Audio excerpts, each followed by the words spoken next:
Bienvenue sur Top Invest, la chaîne des tops d'investissement. Ici, on parle essentiellement d'entreprises de qualité. Aujourd'hui, on va parler de Moncler, qui est une excellente entreprise. Et on va essayer de déterminer si au prix actuel de 40,96 €, Moncler représente une opportunité d'investissement. Donc, ceci représente uniquement mon avis et non un conseil d'investissement. D'accord? Donc, Moncler est spécialisé dans la vente de vêtements d'extérieur, donc des doudounes haut de gamme par là. Donc, ici, si vous ne connaissez pas l'entreprise également, allez-y sur Google, essayez de regarder. Donc, ils vendent des vêtements d'extérieur. Si vous regardez bien ici, on va voir que Moncler, son logo, généralement, c'est ça.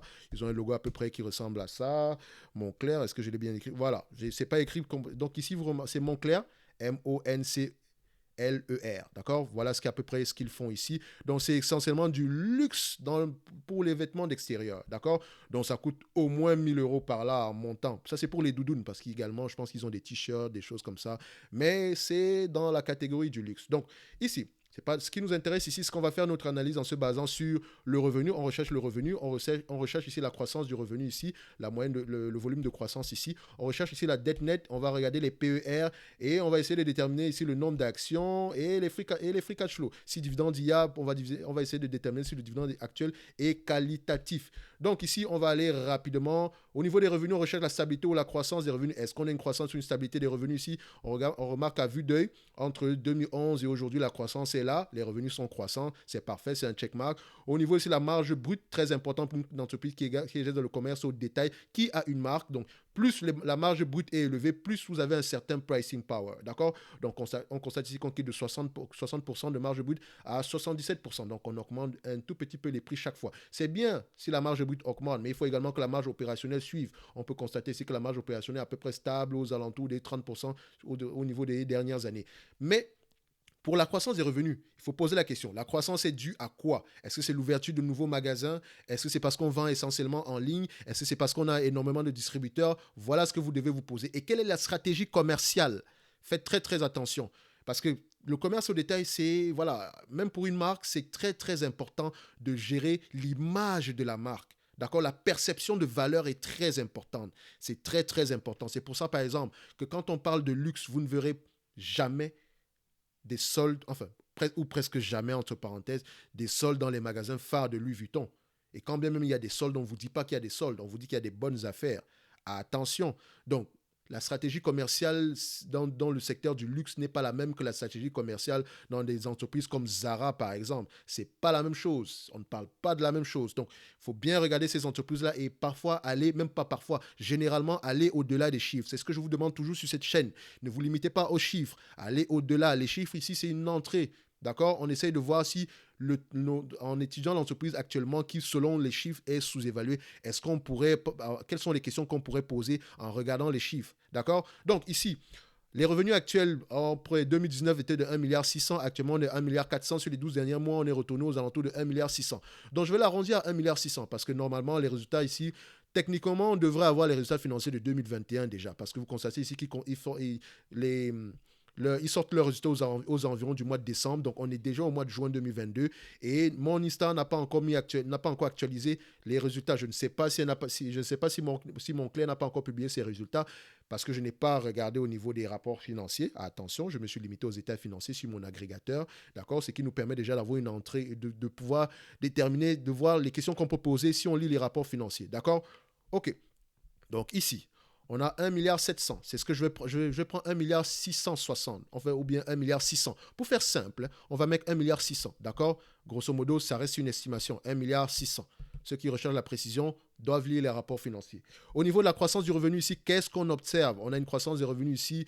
Voilà. Sur les 10 dernières années, en prenant comme base décembre 2020, on a 12%. 5 dernières années, 5%. 3 dernières années, 3%. Mais vous constatez qu'avant la période que vous connaissez, on avait 18% de croissance sur les 5 dernières années, 16% sur les 3 dernières années et à peu près 14% entre 2018 et 2019.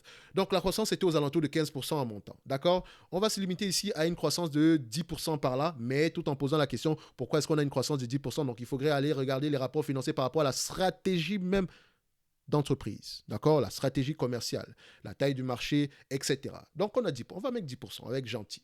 Si c'est moins, si c'est plus, tant mieux. Si c'est moins, là, c'est un souci. Dans tous les cas de figure, on pourra s'ajuster en conséquence. C'est la raison pour laquelle on achète avec une marge de sécurité. Donc ici, au niveau de la dette nette, comme je vous l'ai dit, on va aller rapidement. On va regarder le logiciel ici, il nous affiche une dette nette à peu près de 20 millions. Donc du cash net plutôt, dont l'entreprise n'a pas de cash, n'a pas de dette plutôt. Donc quand on va regarder ici au niveau de Yahoo Finance, vous allez également vérifier si c'est le cas. D'accord, peut-être Yahoo Finance a déjà publié ses résultats, donc on va le faire ici. Donc on va essayer GGG, donc on va aller sur Yahoo Finance, Yahoo Finance, Yahoo Finance.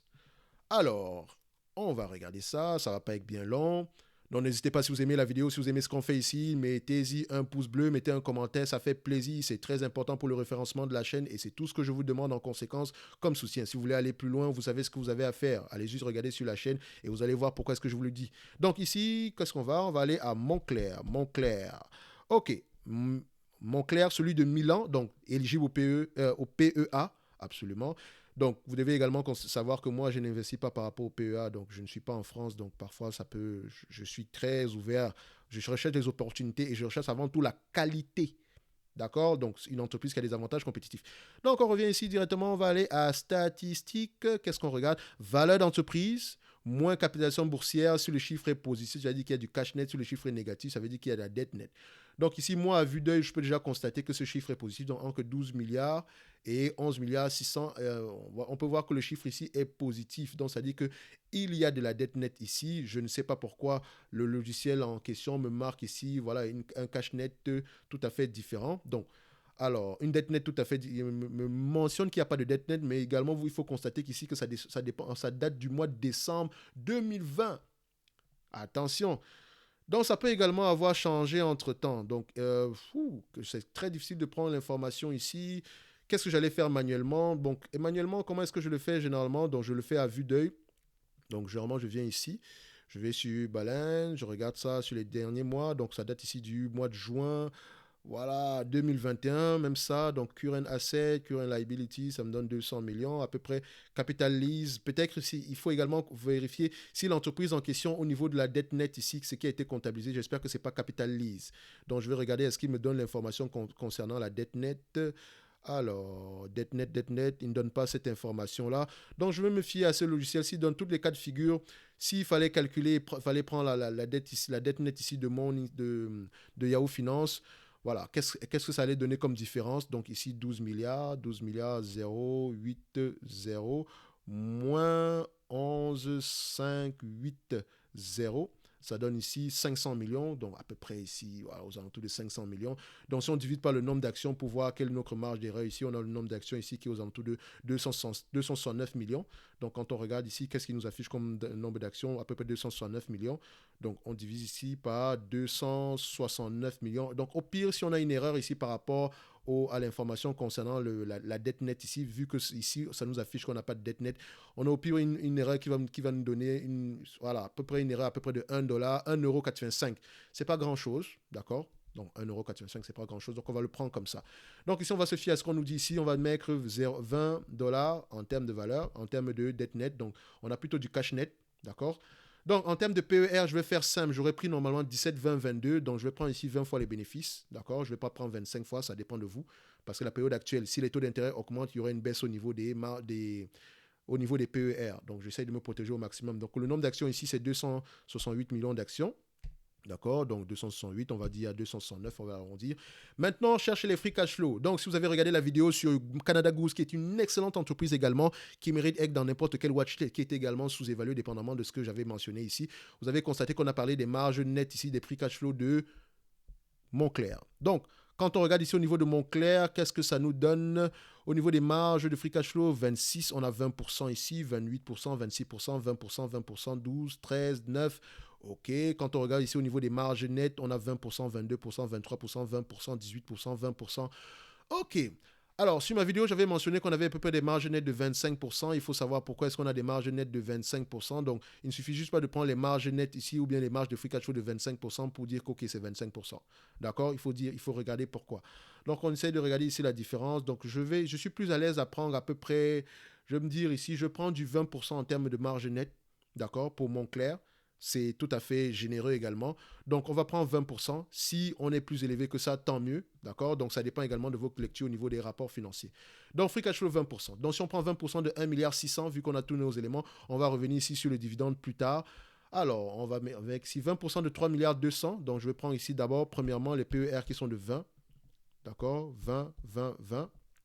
OK. Donc, 20% de 3 milliards, de 1,6 milliard plutôt, ça donne ici 320 millions. D'accord? 320 millions multiplié par 20 fois les bénéfices, moins la dette nette divisée par le nombre d'actions, ça donne ici 24 euros l'action. D'accord.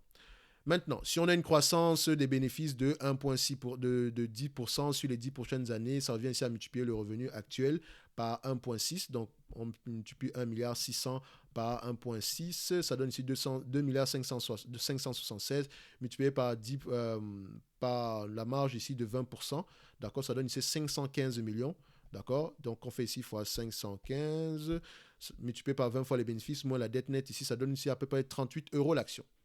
D'accord, ça c'est en prenant en considération une croissance de 10% sur les 5 prochaines années avec une marge de 20% en termes de marge nette. D'accord, ok. Il nous manque ici une dernière estimation ici. Donc si on prend par exemple, voilà, vu qu'on avait une croissance de 10% ici, on a une croissance supérieure à 10%. D'accord, vous pouvez constater ici que la croissance est au ralenti par rapport à la période que vous connaissez, mais sur le dernier trimestre, on a connu 30% de croissance, mais attention, dernier trimestre par rapport à 2020. Donc, il faut voir ici, est-ce qu'on pourrait continuer à 15%? Si on continue à 15% sur les 5 prochaines années, ça revient à doubler le revenu. D'accord, donc on sera aux alentours de 3 milliards 200. D'accord, si on prend 3 milliards 200 multiplié par 20% de 3 milliards 200 ici, ça donne ici 640 millions. D'accord, donc si on prend 640 millions ici multiplié par 20 fois les bénéfices, moins la dette nette divisée par le nombre d'actions, ça donne ici 47 euros en termes de valeur d'entreprise. Donc ici, si le revenu est, si la croissance du revenu est élevée, d'accord, au lieu de 10%, si on a 15%, tant mieux. Si on a la marge est élevée au lieu de 25%, si au lieu de 20%, on a 25%, tant mieux également. Mais tous les éléments qu'on va prendre ici, ce ne sont que des chiffres. Si on s'appuie sur le passé, on sait qu'on a au moins des marges bénéficiaires de 20% minimum, c'est correct. Si on s'appuie sur le passé, on a au moins une croissance des revenus de 15%, d'accord, mais on a pris 10%. Donc, si c'est plus, tant mieux. Donc, je vais me situer ici aux alentours des 20 fois les bénéfices avec des marges de 20% en termes de free cash flow, une croissance des revenus de 10%. Si c'est plus que ça, tant mieux. Donc, je dirais qu'en date d'aujourd'hui, l'évaluation est correcte. Si maintenant on va plus loin que ça, si les marges augmentent, si les PER sont différents, si on a des PER de 25, on pourra avoir une valeur plus élevée. Mais j'essaye de me protéger au maximum. Tout va dépendre de vos lectures. Tout va dépendre du degré de confiance que vous avez au management par rapport à l'exécution du management. Donc tout va dépendre également de la taille du marché. Et c'est également des entreprises qui pourraient intéresser des compagnies comme Louis Vuitton ou bien Kering ou bien également... Capri Holding. Capri Holding, en fait, c'est une entreprise qui détient des marques comme Michael Kors. Je pense également qu'ils ont Jimmy Choo et ils ont également Versace. Donc, ils pourraient également s'intéresser à une entreprise comme Moncler. Donc, tout ça, ce sont des hypothèses. Nous, ici, on essaye d'acheter l'entreprise à un prix moins élevé un prix moins élevé que la valeur qu'on estime. Donc, on essaie de se protéger au maximum. On ne veut pas être très, très optimiste ni très, très pessimiste. On essaie de garder un équilibre. Mais vous ne pouvez pas avoir de la conviction si vous vous limitez uniquement aux chiffres. D'accord? C'est la raison pour laquelle vous devez lire les rapports financiers pour essayer d'avoir une certaine couleur par rapport à ces chiffres-là. Dans tous les cas de figure, moi, si je l'estime ici, je serai aux environs des 40 euros par là.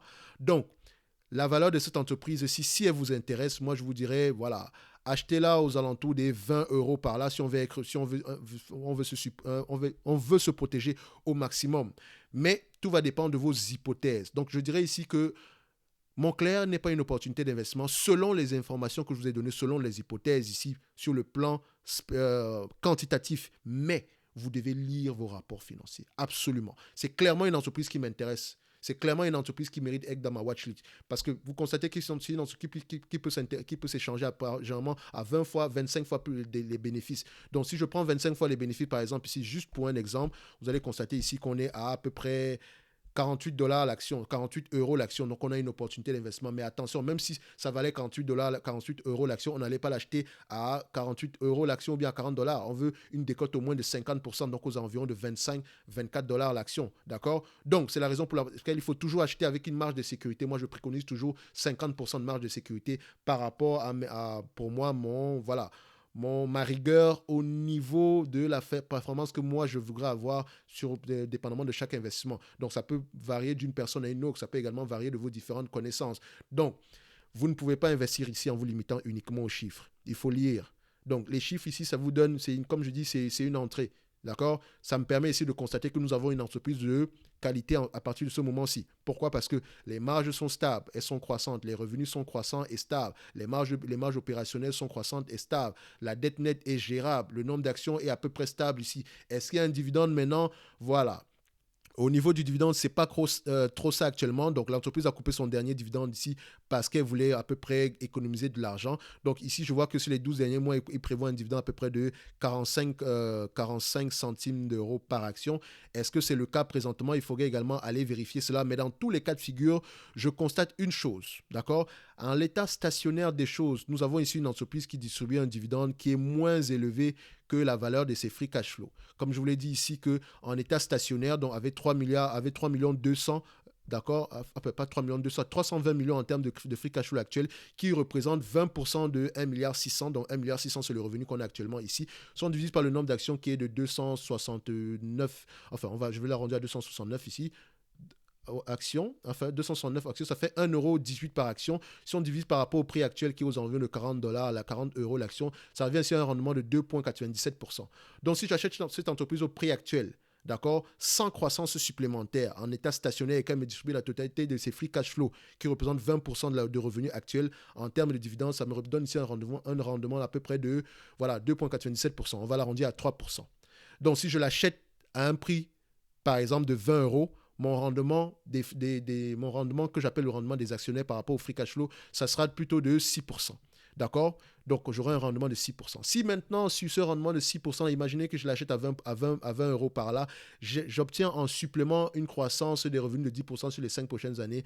Ça me donne à peu près un rendement sur coût par rapport à la date d'aujourd'hui de 9% en se basant sur un prix d'acquisition de 20 €. Si on se base sur un prix d'acquisition de 30 € par là, d'accord, donc ça va uniquement nous donner, voilà, on va juste faire ceci. Enfin, si on prend un prix d'acquisition aux environs de 40 € par là, d'accord, donc le prix actuel, tout en ayant la croissance supplémentaire, ça va plutôt nous donner un rendement aux alentours de 4%, 4,83%, d'accord. Donc ici, je dirais que raison de plus de l'acheter à un prix moins élevé. Dans tous les cas de figure, tout dépend de vos lectures. Celui qui va acheter cette entreprise au prix actuel, je ne dirais pas que le prix est surévalué ni quoi que ce soit, c'est un prix correct, mais vous savez ce que ça implique selon moi.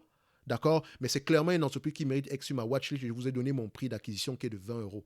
D'accord? Parce que j'aimerais me protéger au maximum. Quelqu'un d'autre voudrait avoir un prix moins élevé que ça. D'accord? Ou bien plus élevé que ça, disons 25, 30. Tout dépend de vos lectures. Donc, lisez vos rapports financiers. Très belle entreprise. On se donne rendez-vous sur la prochaine vidéo. Moncler est une entreprise excellente qui mérite d'être dans n'importe quel PEA. D'accord? Tout dépendra du prix par là. Donc, on se donne rendez-vous sur la prochaine vidéo et d'ici là, faites vos propres recherches, lisez vos rapports financiers avant d'investir dans n'importe quelle entreprise. Donc, privilégiez les compagnies qui ont un pricing power à l'heure actuelle. Donc, achetez-les à un bon prix. Merci à vous.